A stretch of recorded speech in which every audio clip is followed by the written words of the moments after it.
Well, good evening. I'm going to walk around a little bit, if that's okay. It is good to be here at Methesco, where Lisa and I did meet a little over 6 years ago, 6.5 years ago, and it's great to be on this campus. I have been involved in community organizing since about 6.5 years ago. And before that, I really had no idea what community organizing was. I am kind of embarrassed to say that because I studied the civil rights movement for a decade and worked at the Martin Luther King Papers Project on one of their volumes. In a sense, I had been studying community organizing for a very long time, but I didn't know what its expressions were in our world today. And so I have been getting a crash course for the last 6.5 years in what is community organizing and why does it matter. And fundamental to community organizing is the idea that the change we want to see in the world has to not only have a personal dimension and a development dimension, there are systematic structural injustices that underlay much of what we're up against. There are forces, and Paul may describe these principalities and powers. There are forces at work that are in the DNA of the United States, or frankly of any country on the planet, woven into the laws, woven into the way corporations function, that are unjust. What do I mean by that? I'm convinced that there are systems and structures that conspire for the failure of people in our society. And that conspiring for their failure, in other words, they work together. And maybe it's not conscious conspiring, but particularly for people of color, people who live in certain continents in the world. There are a number of folks for whom the systems conspire against them. And when I think about what it means to fight for biblical justice or social justice, it's fighting so that every system and structure conspires for the success of every single human being. That's what community organizing to me is about. Now, fundamental to that conversation is the idea of power. And power is not an idea that I spent a lot of time thinking about as an evangelical white pastor. I studied it some in my civil rights studies. I could tell you a lot about the tensions on the James Meredith March in 1966. When James Meredith, who was the first student at the University of Mississippi, first African-American student, decided he was going to have a march against fear. So he took off from Memphis and was going to walk to Jackson, Mississippi. He barely got into Mississippi when he was shot. And so that march did not complete. So folks from the movement gathered and said they were going to pick up the march from where he was and complete that march. And that included Dr. King and Southern Christian Leadership Conference. It also included the Student Nonviolent Coordinating Committee and Stokely Carmichael. And there was a tension on that march between Freedom Now and Black Power. And by the end, Black Power resonated more with the community. What was in that demand or that call for Black Power, and why did it freak out white America so much? There's something in that. When I started hearing people say that really community organizing is all about building power, there was part of me that said, wait a second, power corrupts and absolute power corrupts absolutely, but part of me said, wait a second, was Stokely Carmichael onto something? What are we up against? And so part of what I've come to reckon with is power in my mind and imagination had been defined by those who have power.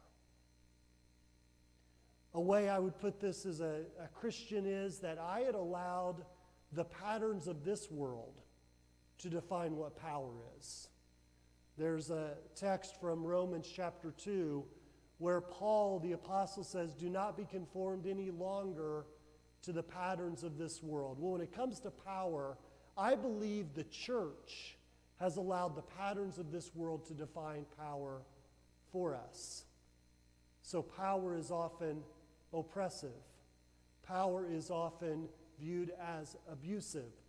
We look at the news from the past couple of weeks, and we look at the litany of situations emerging from the National Football League, and there are examples there on many levels of power being abused, whether it's the power of a man hitting a woman, a parent abusing a child, an NFL commissioner using power to cover things up.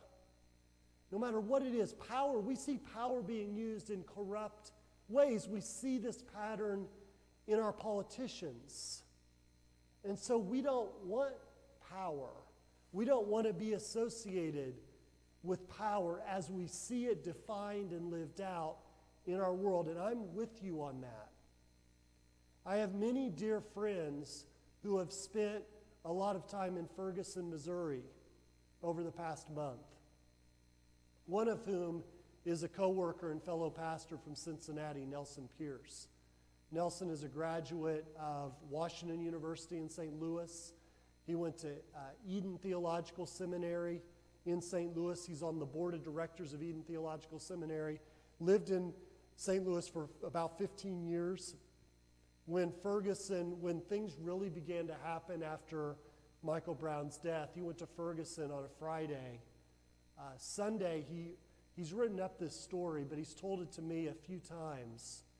Sunday, everything seemed to be calm in Ferguson. They went out, they were eating. He gets a call that things are beginning to heat up again. Basically, what ended up happening in Ferguson for a series of days was power was abused by law enforcement. Stories were being told that were not true about the violence of the protesters. Basically, you had nonviolent protesters trying to call for justice in a community who all of a sudden at about 10:30 or 11 p.m., the cops would be there talking with them, and I've heard this from multiple pastors and clergy whom I'm friends with. Pastors would be talking with them one minute, they disappear, out would come the militarized police, out would come tear gas, out would come flash bombs, out would come rubber bullets. And they would herd the people through the community. There were babies out there. There were homes lining the street in 100-degree weather with air conditioners on, sucking in tear gas into people's homes. So my friend Nelson was tear gassed twice, was directing traffic to try to keep people safe one night. A flash bomb went. Do you know what a flash bomb is? It basically blinds people. A car couldn't see when he got hit by a car trying to direct traffic. This is abuse of power. I was in a meeting with the police chief of Chicago a week ago, and he basically talked about how over and over again the way the Ferguson and St. Louis and Missouri police responded was to escalate instead of de-escalate. Escalate is to think that you're going to solve the tension in the community by shock and awe, if that rings any bells. That's our vision of power that we have internalized. So today, I'm working with a church that I pastored for 19 years to involve them in our work of community organizing, and they're getting involved, but you know what they're wrestling with the most? The idea of power, that there could be anything redemptive about power. So I want to talk a little bit tonight about the way I think we need to reimagine power, a power paradox, if you will. The first movie I remember waiting in line to see as a kid. Now I remember seeing, I think, Cinderella as a very young kid and a couple movies like that. But the first one I remember waiting in line to see was Star Wars.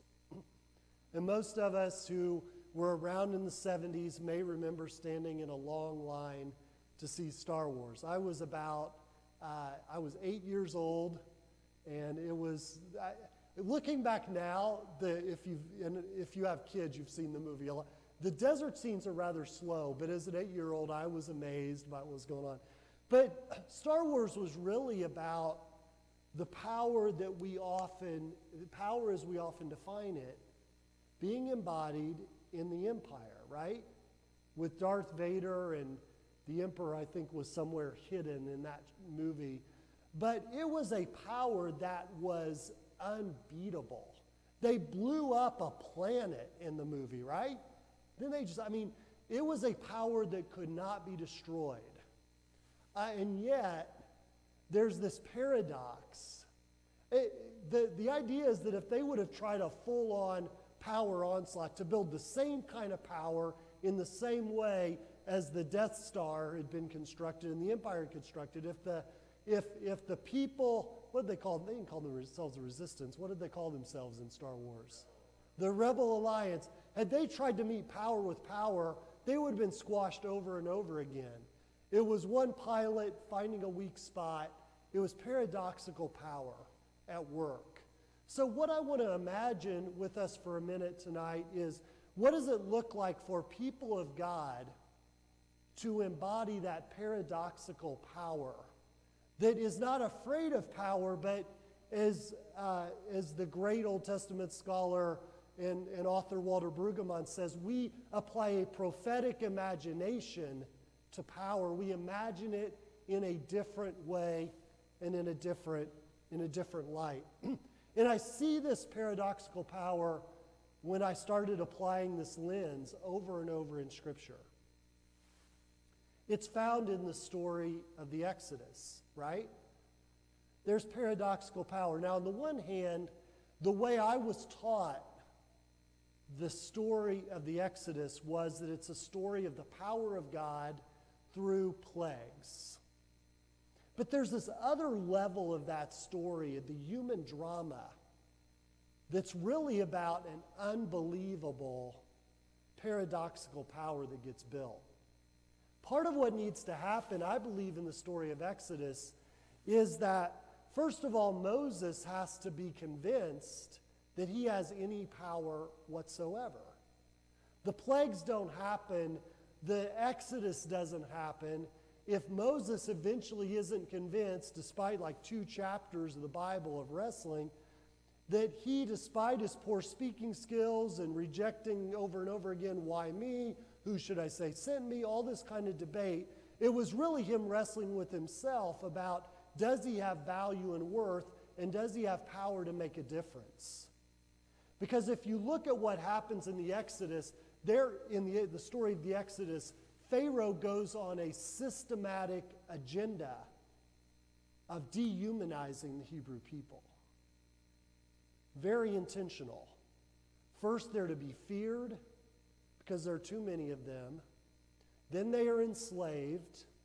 Then he goes on a genocidal crusade against them, tossing the male babies in the Nile River. When Moses rises up and kills an Egyptian soldier, he puts a hit out on Moses' life. They are dehumanized. They're so dehumanized that when Moses finally gets them to come back and say, hey, we can do something about this, he calls a community meeting after the burning bush and says, we can actually, God is on our side. I know it looks like Pharaoh and the Egyptians have all the power, but God is on our side. God is going to deliver us. They say, okay. And then what happens? Pharaoh takes away the straw and calls them lazy and says they're shiftless and they're not able to, starts applying stereotypes, dehumanizing. They're violent. They're to be feared. Part of the story of the Exodus is the Hebrew people reclaiming their God-given humanity. So God did not magically poof the Hebrew people out of Egypt. Moses and Aaron and Miriam, on the night of the final plague, did not go around and slaughter thousands of lambs and say, you stay put, Hebrew people, we'll put the blood over the doorpost. The people got involved in what had to have seemed like a pretty absurd exercise, because they began to believe that they had dignity and power and that God was on their side. And I think it's perhaps the biggest miracle of the Exodus is that the people actually started to walk out of Egypt, that they were claiming that dignity. And then when Pharaoh's army is pushing against them and all those tapes of their worthlessness and their lack of value started playing in their heads, that when that water parted, they stepped into that sea. That was not power as defined by the empire. It was a different kind of power that was awoken in the people. I think of Gideon, right? Gideon, who thinks, first of all, about power as humans think about power. Let's take on the Midianites with what, 10,000? Then it gets willowed. They have some sort of drinking exercise at the water I've never fully been able to understand. But I know the numbers get smaller, and we can theologically think about why or explain it somehow. But the numbers go down, and then basically anybody who wants to leave, no, first said anybody who wants to leave gets it down to like 3 grand maybe, and then they get down to 300, right? And what are their weapons? Do they have like trumpets and bottles to break? Lanterns? That's not power, is it? But they're able to get right next to the camp and create chaos. And the Midianites start slaughtering each other, and eventually they start chasing them because they think there's a bigger army. The one thing to notice about that story, though, is the very people that were sent home, they start flooding out of the hills to rout the Midianites. Because I don't think that 10,000 even believed they could get through the Death Star. But they did, because there was something new happening. I think of the story of David and Goliath, maybe the most famous, where that was a no-win situation for everyone. But there was this belief that with God on his side and some strategy, and there are folks like Marshall Gans that have written about this, that some of the stories suggest that David had a plan the whole time, studied the situation. And then once that happens, did the Hebrew people or the people of Israel just stop? No, they chased and defeated the Philistines. So what does it look like to apply that in our world? Well, I'm talking a lot of militarily because the Bible's full of that stuff. But I think about some of the work I've done on Montgomery, Alabama, and how does this idea of a power paradox play out? Who would have thought that a married seamstress named Rosa Parks would bring down segregation on city buses? But it didn't just happen that she was on the bus that day. Rosa Parks was part of a group that was very small, a resistance group that was building power in Montgomery well before December 1st, 1955. Friends of hers were part of the Women's Political Council. Women like Mary Fair Burks and Joanne Robinson. They had been threatening a bus boycott. There were others like E.D. Nixon, who was a Pullman car porter who worked on the rail lines. He had been working for change in the community. There were folks who were already doing work. Vernon Johns, who was a pastor at Dexter Avenue Baptist Church before Dr. King was. The summer before Rosa Parks was arrested, she got to go to a 2-week seminar on basically undercutting or destroying segregation at the Highlander Folk School in Tennessee. And she received a scholarship, and she wrote a little note to Miles Horton, who was the president of Highlander.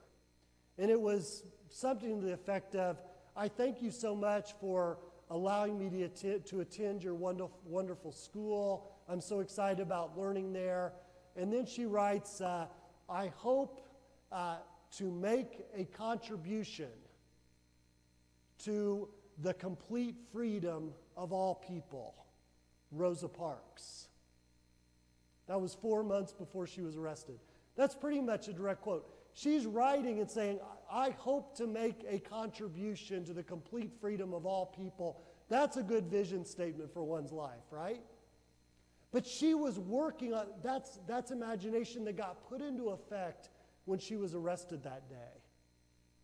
That's paradoxical power. Somebody in Montgomery, an African-American woman, was not viewed as a threat by the white power structure. But she was a threat. Joanne Robinson heard about Rosa Parks' arrest. What did she do? She called up Martin Luther King and said, hey, I got an idea for a boycott. No.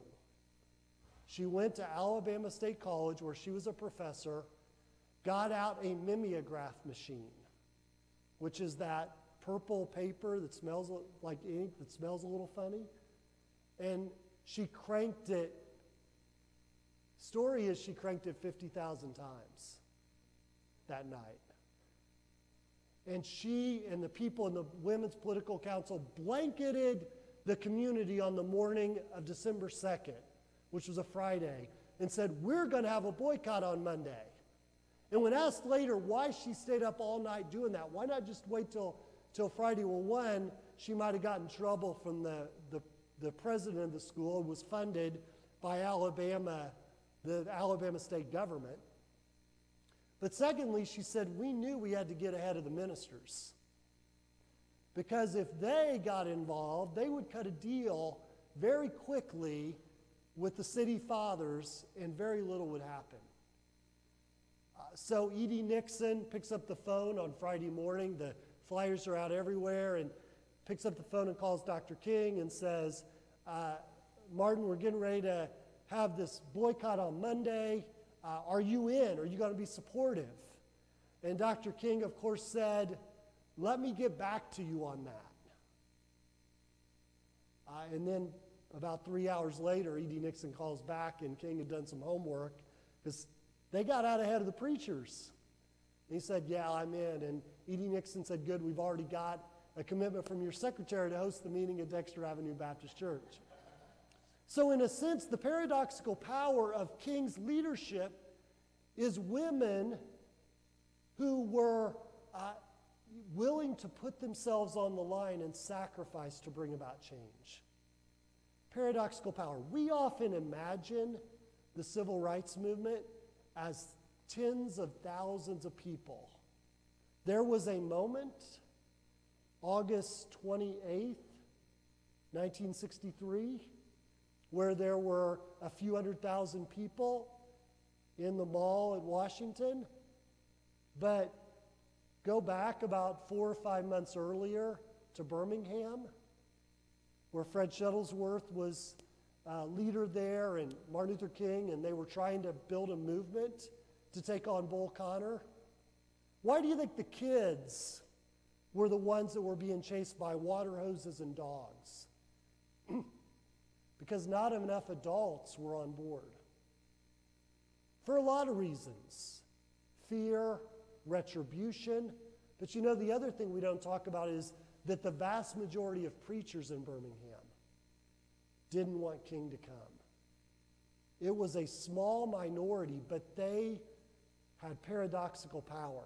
Who would have thought that it was the Children's Crusade that would get John F. Kennedy to come on television and say, we're going to start pleading for a civil rights law, right? Based on what he saw in Birmingham, Alabama. Paradoxical power. So where have I seen this in my work in Cincinnati? In 2010, we decided to, I'm going to get a glass of water here if you don't mind. I got it, I'm good here.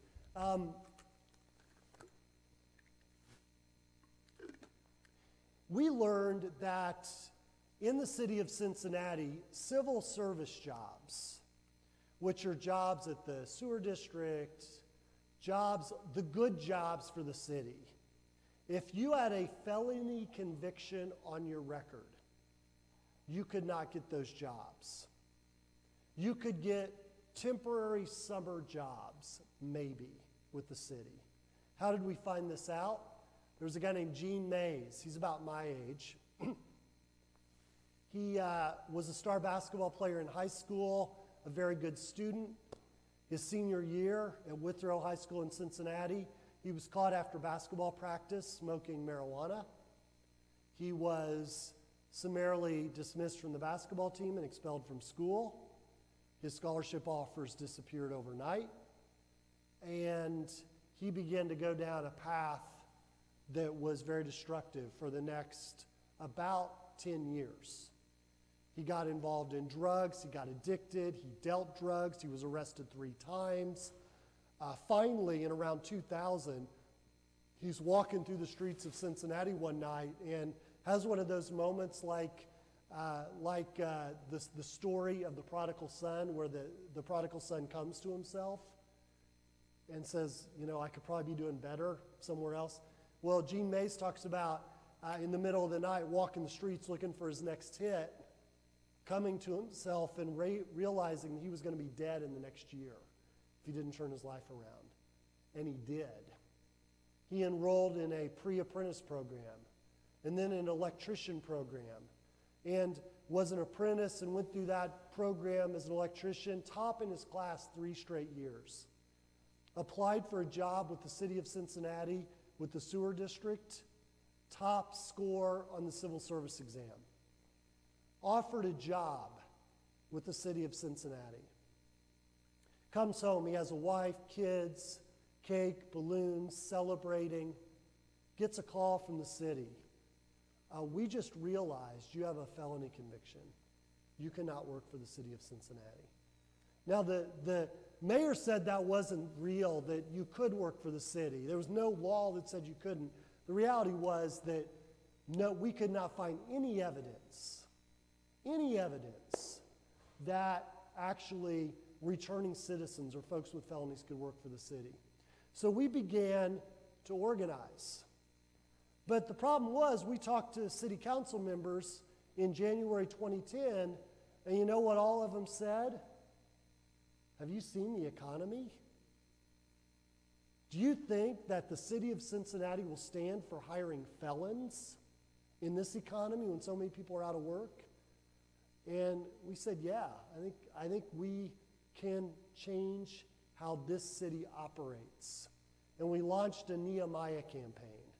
And we basically said that we wanted to invite our city leaders to rebuild a city of justice. And we got one city council member to stand with us in February. And then we launched the campaign. We had lots of empty chairs, 250 people in a room about this size, not a lot of people, not the kind of power that Darth Vader was going to be worried about.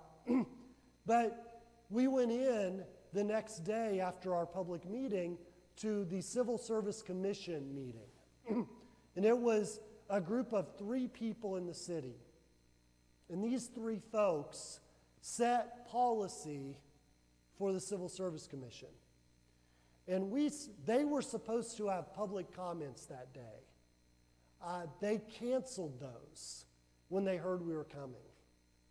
So, of course, we decided not to come because we obey the law, and we came anyway, which, as a good white evangelical, was a little risky for me. But we had 50 people, and we went into the meeting, and part of it was a public meeting, but not public comment. It was just open to the public. Then they said, we're going into closed session. Everyone needs to leave. And we decided, you know what? We're not going to leave. We walked up. There was a sheriff right here. I was right next to him. 50 people behind me. 3 city civil service folks sitting down looking up at us. I realized at that moment that there was some paradoxical power we had. We had 50 people. They had a sheriff and 3 folks. And so what I did, I was kind of leading at that moment. I asked the 3 people, can we have 2 minutes of your time? You promised, you said there would be public comments. You canceled them at the last minute. That was unjust. That was systems conspiring for people's failure. I didn't say that. That was unjust. We want 2 minutes, 2 minutes.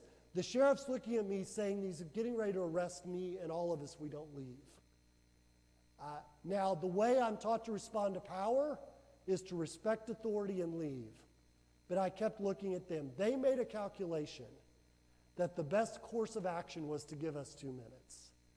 So I took 1 minute and talked about all the felons in the Bible, all the people that committed a crime or spent time in prison, and that I would like the city of Cincinnati to hire the Apostle Paul or Peter or Moses or Jesus if they happened into town. Isn't that the kind of city we want to be? And then we had a lawyer come up and say, here's the policy that we're asking for, and here's how it's working in Indianapolis. And then we left. And we kept moving all that year. And finally, in August, we got a 9-0 vote for a fair hiring policy that basically banned the box you have to check saying, I'm a felon.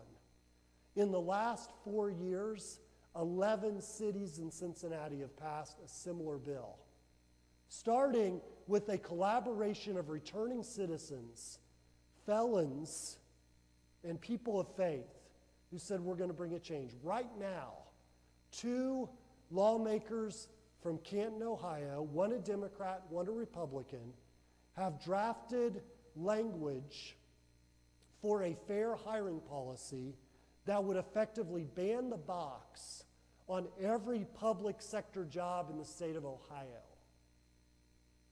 A Republican and Democrat are forwarding this legislation for the Ohio State House. What this would do is it would move the burden of proof. You would not have to check a box saying you're a felon. The background check would happen at the end of the process and would only be revealed if you're the best candidate. If you are a candidate and they do the background check on you and they don't hire you, they have to give a written explanation of why you were not hired. It shifts the burden so that the best candidates, that's a revolutionary law change in a world of mass incarceration where we have over 2 million people in prison right now. That started 300,000 in 1980. And Michelle Alexander from Ohio State in the new Jim Crow has chronicled that. That's paradoxical power. All of that started with Gene Mays and a group of returning citizens and a few people of faith who became 50 people at a civil service. Had we walked away that day and not stepped into paradoxical power, I don't think that bill would be drawn up right now in the state of Ohio. There was a ripple effect that started to happen in our community. I know we want to talk and do some Q&A, so let me just tell you a couple other examples really quick. One is related to that. On Monday, let me go back. Beginning of the summer, there was a group of people from around the country who went to the White House to meet with folks from the president's staff around the issues of gun violence and mass incarceration. 2 of the people that were part of that delegation were told they could not come into the White House, not enter the grounds, because they had felony convictions. So what did the people from our delegation decide to do at that point? They said, we refuse to meet with you on the grounds of the White House. You will meet with us with our full contingent. And so they did. And it's kind of a big honor to be invited. Some of these folks had never been on the grounds of the White House before. But then they got in that meeting and one of their demands of the White House was, you will have a meeting of returning citizens on White House grounds in the next 3 months. So on Monday, that meeting happened. 7 returning citizens and a few allies spent over an hour with White House officials. And Desmond Meade, who's a good friend, in fact, he and I were together, part of my hoarseness is I was on red eye last night from San Francisco. But he is a guy who spent 20 years in prison. He leads a returning citizens network in Florida. He led the contingent. He was telling the story of what happened. He said, we were down to about the last 15 minutes of the meeting. Everybody had told their beautiful stories. He said, a lot of times when people come to the White House, they want a photo op. Well, we don't want a photo op unless we have a commitment from you. And so they got a commitment from the White House to do 10 town hall meetings in cities around the country with the Department of Justice on the issues of gun violence and mass incarceration in the next 12 months. So they got something concrete. And then Desmond said, now when we do the photo op, we're going to be sitting down. We want all of you standing up, saying you're standing with us who are returning citizens, and we can count on you to have our backs. So I probably should have used the PowerPoint for this. There's a picture of 7 returning citizens, one of whom is Akeem Lattimore, who's part of our work from Youngstown, Ohio, standing there with smiles on their faces. Folks that the empire would never be afraid of. Worthless, meaningless, who are beginning to build power to bring change. I want to just step into one other piece of that. And that is that, and it'll relate quickly to the book that we just wrote with Soong-Chan Rah, Lisa Sharon Harper, and May Cannon called Forgive Us, Confessions of a Compromised Faith. Is as a white male, one of the things I have learned is that the power that I have often begins with humility and confession and repentance. And so part of what it means to step into power is not to dominate, but to lament. It's to stand with people when they are hurting. It's what I'm going to do on Monday, where I'm going to join a group of a movement led by young people of color who are going to gather at the Walmart in suburban Dayton, where John Crawford was killed by police while shopping at Walmart. Apparently he had a toy gun. Somebody called 911 and said there was an African-American man in the Walmart threatening people with a gun. 6 minutes later, this young man was dead. There is video of that shooting that has not been released except to the family. The family says it's worse than anything that happened in Ferguson. So we are going to march from the Beaver Creek Walmart to Xenia, Ohio, with a lot of people of color. If anybody would like to come, please join us. And we're calling it the Journey for John Crawford, a 12-mile walk. And I'm going not to lead. I haven't planned any of it. I'm going to be in solidarity with young people right now, particularly young people of color, who feel like society is telling them at every turn, your life doesn't count. You are not fully human. We can kill you with impunity in Florida or Missouri or Ohio. The humble thing, the powerful thing for whites right now is to stand with and be with those who are suffering and say that your fight for justice is my fight for justice. And we're going to keep organizing and building power till every system and structure that we face conspires for the success of every single person. So let's do some Q&A. I have a lot more I can say, but that's at least a sample. So what else? What can we talk about? I think we have till 8:30, is that right? So we can talk about anything you want to talk about. Any questions, any ideas? Yeah.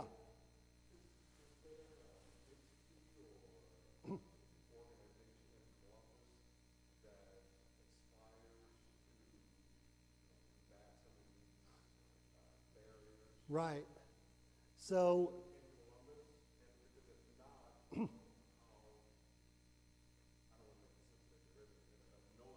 right. So, what I can tell you is the folks that I'm connected with in Columbus are the Ohio Student Association, led by a couple of really talented young guys,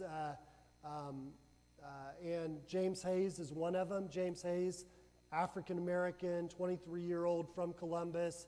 He's one of the co-leaders of Ohio Student Association. He's leading the march on Monday. James Hayes, Stuart McIntyre helps work with them, and Molly Shack. Largely young people in Columbus. I believe there's going to be someone that I'm close to that will be potentially relocating to Columbus to do work with them, but also to work with communities of faith, perhaps as early as January. But I can't give too much information about that yet because it's not public and it's still up in the air. I do know that there's a good organization in Columbus called Bread that does work that's similar to what Amos does in Cincinnati. They're part of a national network called DART, and they do some really good work. Some of you may be familiar with Bread. So I don't know their work intimately, but I know they're similar. I don't know exactly what their agenda is. So yeah, does that help? Hayes, Hayes, yeah. Well, Bread is the one in Columbus, yeah. I will give you James' email if you want. So part of what has happened in Ferguson, and I'll just be real honest about this, a lot of the leadership that is more seasoned, shall we say, are not making a lot of room for young people to lead. And right now, after what happened with Trayvon Martin and what's happened with Michael Brown and John Crawford, young people feel like it's a moment they need to step into. And frankly, I would argue the civil rights movement really was fueled by young people, starting with the sit-in movement in 1960, the Freedom Rides. They were the engine of the movement. So one thing I'm excited about is people like James. It's James, James, at ohorganizing.org, ohorganizing.org. So hopefully that's helpful. James at ohorganizing.org. Yep. Other questions? Okay, so the reason we're doing it is the grand jury is being set that day. So it's starting in Xenia, Ohio. Because I guess Beaver Creek is not in Montgomery County where Dayton is. It's in Xenia's the county seat. Attorney General Mike DeWine appointed a special prosecutor that comes out of Hamilton County. Hamilton County's county prosecutor and that whole office is a place that I consider a principality in power that is conspiring against justice. So basically what we're going to do is basically say we want to make sure you hear the story of John Crawford and the people who are affected by his story. So we're just going to do that 12-mile walk. He was the young man that was killed at the Walmart. He was killed at the Walmart. So we're marching those 12 miles symbolically, yeah. Right. And so that's the day of the grand jury. There's some talk of some of the folks doing like a little 2 or 3 days of stuff in Xenia. I've never been to Xenia. I understand this is going to be an interesting day. So I did agree to speak in Xenia. James just asked me to speak a little bit ago. So I'll be speaking for a couple minutes there. Should be fun. So. Well, yeah. I do know about that tragedy, unfortunately. So, yeah. Other questions or comments or things you're curious about? Yeah.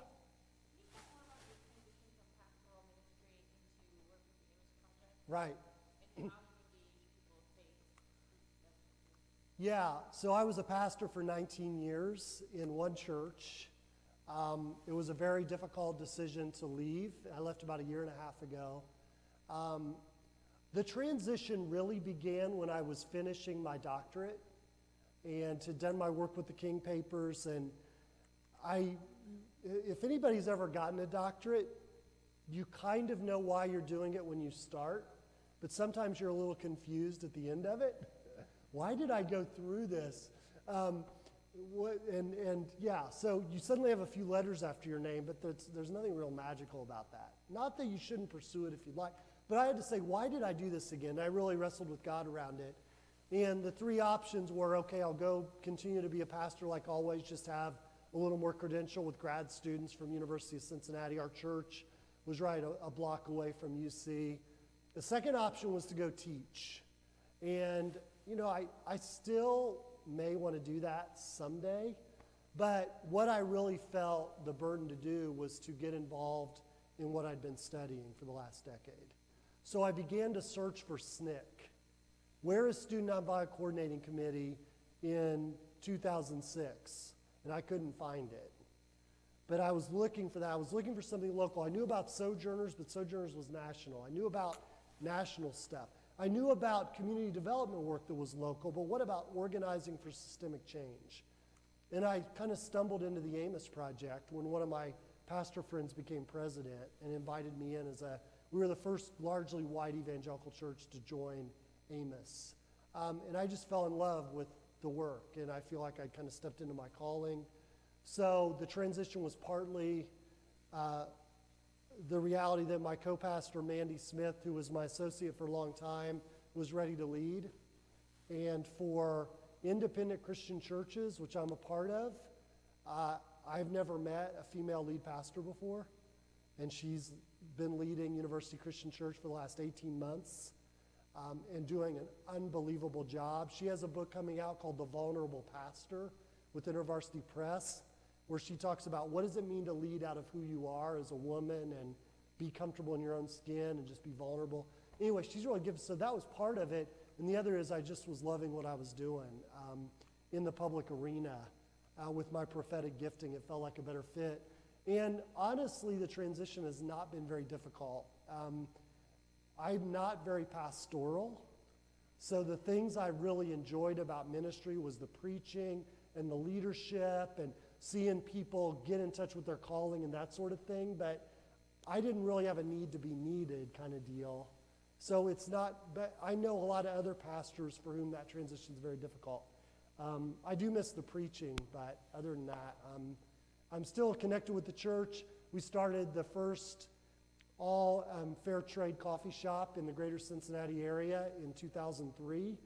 And when I left, they gave me free coffee for life. So I'm there almost every day. I got coffee there today. And so I feel like I'm still at the church, you know. I go to a different church now. I'm at an Assemblies of God church that is the most involved and active on racial justice of any Assemblies of God church in the country, I would say. So we're getting evangelicals involved in organizing, and it's a blast. So, did that answer it for the most part? Okay. Other questions, comments?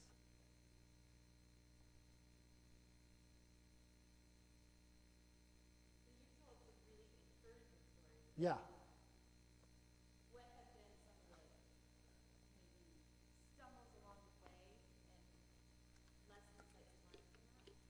You felt like, because I can remember a trip to DC where we talked about gun violence. The what? Oh, gun violence? Yeah. I mean, so the biggest reflection I have, the reason I decided, because I was working on Ohio Prophetic Voices, which is statewide work, I had to come to grips with the fact early this year that trying to juggle relationships all over the state and nationally with a group called PICO wasn't amounting to very much. And it was just too difficult. There wasn't enough of me to juggle all this and add up to anything. So the biggest thing I learned is if I'm going to be effective, I need to focus. And so right now I'm laser focused on Cincinnati. So we're doing an Exodus campaign right now, which this was on my notes to speak about, so you just queued me up. Here's a failure. When I came to Cincinnati, the childhood poverty rate was around 30%. When Timothy Thomas died and there were the uprisings in 2001, the childhood poverty rate in Cincinnati was 34%. Does anybody want to guess what the childhood poverty rate in Cincinnati is today?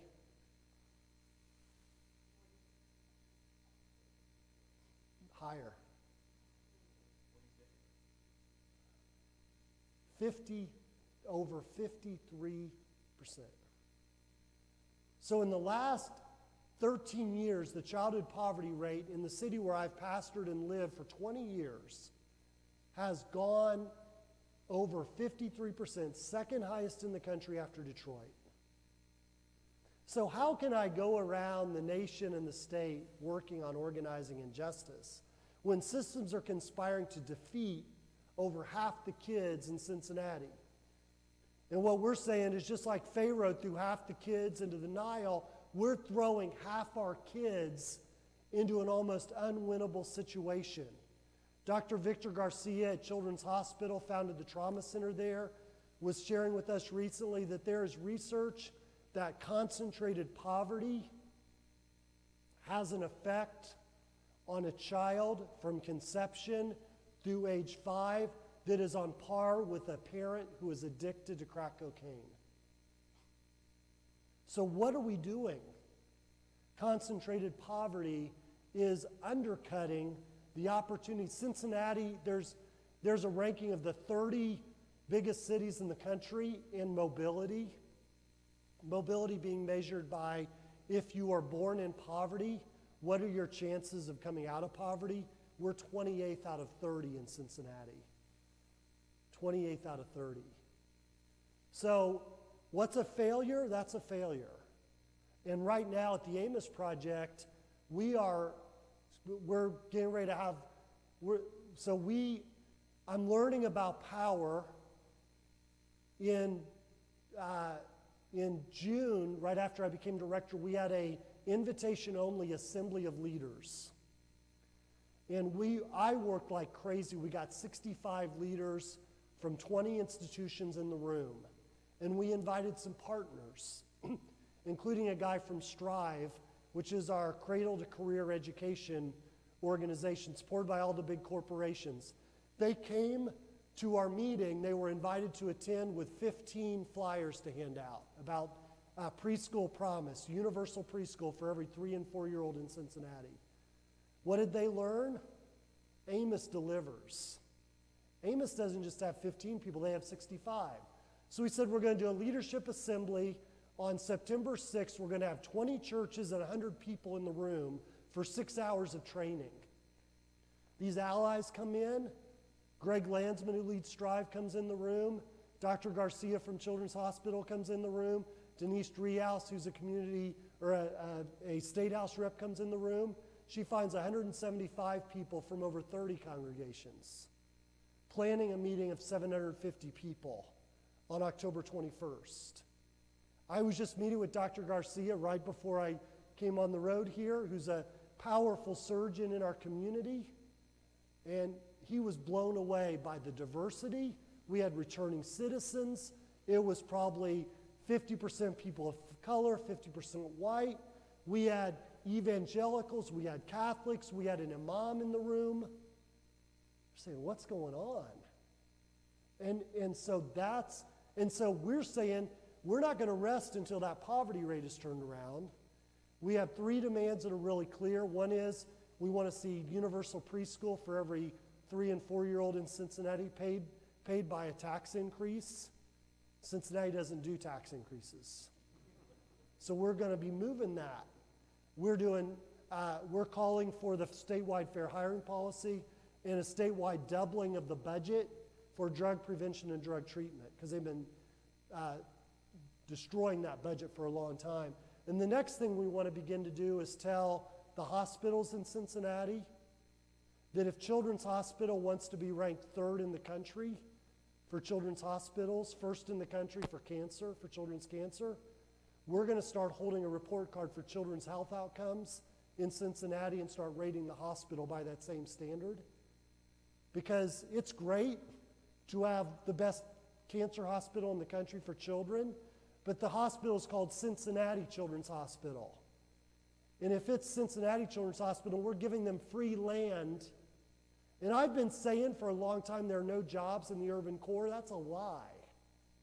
Children's Hospital, Christ Hospital, University Hospital are adding jobs every year.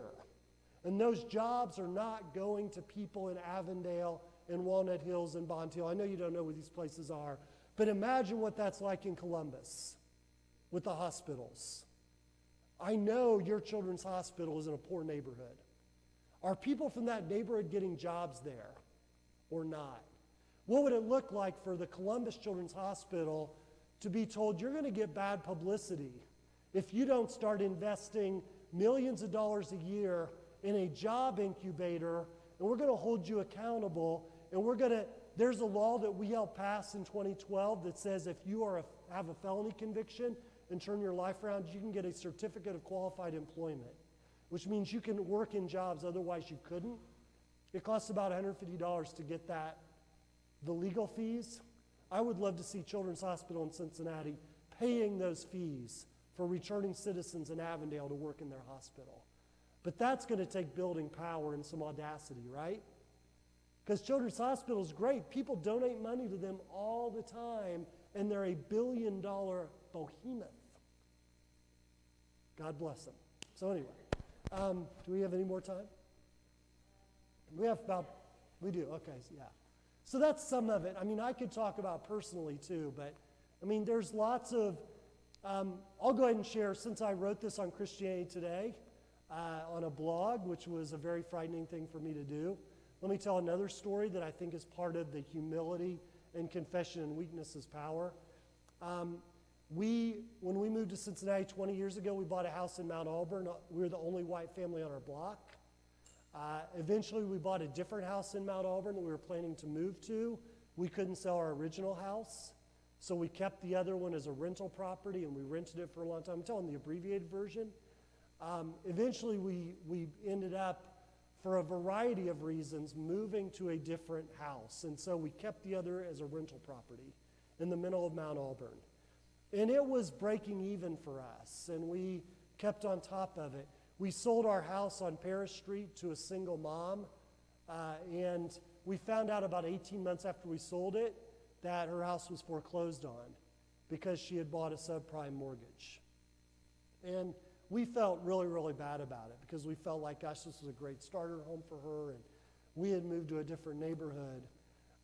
But, you know, we kind of kept sailing along. Our tenant had turned our house, our rental property, into a community house for like 5 years. And she had, and we knew she was doing this. The plan was she was going to buy our home. As soon as she could, she finished grad school, she was going to buy the house. She had like 8 people living there, paid all that, we broke even, that's all we ever wanted. We said, as soon as you can afford it, we'll sell it to you. We'll even take a little hit, whatever, we'd love for you to have it. About 3 or 4 years ago, she got married, had a young child. Some rough things began to happen. She was only able to pay us about $500 less than we needed. So we began to supplement $500 a month for about 2 years to keep the mortgage payment going. About a year and a half ago, she called and said, I'm moving out at the end of May. We got into the property. Property values had sunk in this neighborhood. So a property was worth about $100,000 less than we had bought it for, and we were so underwater it was crazy. We went in with a property management group and said, how much would it cost to reconvert this? They said about $25,000. On my pastor's salary, that wasn't something we had saved up. We started calling the bank and saying, can we do a short sale? Will you just take the property? We don't have any recourse here. There's no way we can keep up with this. Every time we called and completed paperwork, the next time we called, they didn't have any record of it. About a year ago this month, my wife got a certified letter saying we were being sued for the full outstanding balance because when our tenant left, we couldn't keep up with that payment. Now, meanwhile, we're paying extra on our mortgage for the last 8 years in our current house, right? And we had great credit. Well, all of a sudden, that's all gone. The sad part about it is for 2 weeks, my wife Amanda hid the fact that she got that letter from me because she felt like she wanted to buy the house. She was responsible. She tried to solve it. She had worked for an attorney, got him to look at it. She comes to me 2 weeks later just scared to death and say, hey, we're in big trouble. And here's our options. We could spend $10,000 in legal counsel to try to fight the bank, or we can declare bankruptcy. And so here we just about 2 months ago went into bankruptcy. As a 45-year-old, 3 graduate degrees, my wife has a master's in social work. Part of the reason for that, though, and this is what I wrote in the article, is that we bought property in the wrong neighborhood. I put wrong in quotes. We had property in an African-American neighborhood. And those property values bottomed out. And there are millions of families in this country who had owned a home forever in Detroit, in Cincinnati, and Columbus. That home is now worth $2,000 or $3,000. There are families in Detroit where their whole block is empty. There are folks with millions and millions of dollars that was extracted from communities of color between 2004 and 2000. Actually, I'll read this to you. It's from an article in the, if I can find it. It's an article in the Atlantic Monthly, called The Case for Reparations. It's an unbelievable article. Here's what the author writes. In 2005, Wells Fargo promoted a series of wealth-building strategy seminars, dubbing itself, quote, the nation's leading originator of home loans to ethnic minority customers, end quote. The bank enrolled black public figures in an ostensible effort to educate blacks on building, quote, generational wealth, unquote. But the wealth-building seminars were a front for wealth theft. In 2010, the Justice Department filed a discrimination suit against Wells Fargo, alleging that the bank had shunted blacks into predatory loans regardless of their creditworthiness. This was not magic or coincidence or misfortune. It was racism reifying itself. According to the New York Times, affidavits found loan officers referring to their black customers as mud people and to their subprime products as ghetto loans. That's what happened in the last 10 years in the United States of America. And my family's collateral damage. But my family is not in the situation a lot of people are in through payday loans and there is a white privilege that we have. Bankruptcy laws were made for people like us. And I'm not going to sugarcoat and say this has been fun. I hid the fact we were going through bankruptcy from everyone but one friend for 6 months. Why? Because of the power of shame. I did not start telling the story I just told to you until July publicly. And then I got my wife Amanda to agree for this to go in print. So you can search it out and look at the whole story. But the bottom line is that when I've started to tell this story, there's a connection and a power in saying I'm broken. And I don't have it all together, and my family doesn't have it all together. And we're going to lose our first home. We're losing all our homes. Part of that's by choice, but we're walking away from everything. I have 0 credit for the next 5 years, which actually is kind of an amazing blessing. But I also say that aware that there's no bankruptcy law that can help someone who's working full-time at Walmart and still can't pay for a mortgage or for rent and food and child care for her kids. There's no law that helps somebody who's living in Avondale and has lived there all their lives and all their wealth has been extracted from their neighborhood while folks on Wall Street got rich and folks who own those stocks got rich. So that's been really hard. But again, it's part of what I think humility, I think there's power in that. So, I mean, when I told that story to a room filled with returning citizens and people of color in our week-long training, particularly folks I've known for a very long time, like James Hayes and Demario Cooper, in some ways they basically said it humanized me for them. I don't know if that makes any sense at all, but the distance is real, and the way race and justice operate in this country hurt all of us in different ways. I'm convinced of that. So organizing from that has been helpful. Any last comment? I know I kind of just filibustered there for a little bit. But it's part of the power of humility and confession. So we have 5 more minutes officially, or we can end early and go get the coffee. Would that work? All right, let's do that. Unless you have any instructions, we're walking down and to the left. Out. Okay.